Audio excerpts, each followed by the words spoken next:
భారత సార్వభౌమాధికారానికి నష్టం కలుగుతున్న దేశ ప్రధాని మోదీ నోరు మెదపకపోవడం సిగ్గుచేటని ఈ సందర్భంగా విజయనగరం కాంప్లెక్స్ ముందు జరిగిన నిరసనలో సిపిఎం జిల్లా కార్యదర్శి తమ్మినేని సూర్యనారాయణ మాట్లాడుతూ ట్రంప్ సామ్రాజ్య విధానాలు రోజురోజుకు పెచ్చుమీరుతున్నాయి అన్నారు. భారత్ చేస్తున్న ఎగుమతులపై సుంకాలు పెంచడమే కాకుండా భారత సార్వభౌమాధికారం దెబ్బతినేలా వ్యవహరిస్తున్నాడని అన్నారు.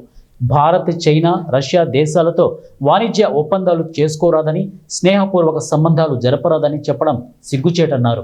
20% ఉన్న ఎగుమతి సుంకాలను మరో 20% పెంచడం వల్ల చేపలు, రొయ్యలు పెంపకందారులు, నూలు ఉత్పత్తులు చేసేవారు పూర్తిగా నష్టపోవడమే కాకుండా వీటిలో పనిచేసే కార్మికులు, ప్రధానంగా ఎక్కువ శాతం మహిళలు ఉపాధిని కోల్పోయే ప్రమాదం ఉందని వారన్నారు.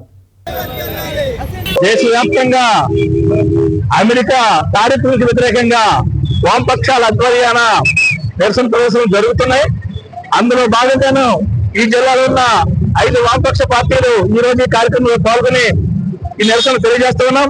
ముఖ్యంగా భారతదేశానికి ఏవైతే దిగుమతులు ఉన్నాయో దాని మీద 50% సుంకాలు విధించడం అనేది ఈ భారతదేశంలోనే కాదు, ఆంధ్ర రాష్ట్రంలో అనేక పరిశ్రమల మీద తీవ్రమైన భారం పెరుగుతుంది.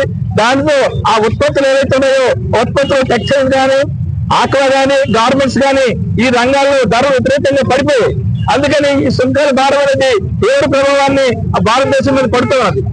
ఇది కాకుండా ఈ రోజు అమెరికా వీసాల కోసం వస్తాయని చెప్పేసి భవిత కోసం అనేక పెద్ద చదువు చదువుకొని అమెరికా వెళ్ళాలని చెప్పేసి అనుకున్న వాళ్ళ ఆశల మీద నేను జరిగారు. ఎందుకంటే కఠినతరం చేయాలి, నిబంధనలు కఠినతరం చేయాలని చెప్పేసి కాలపరిమితి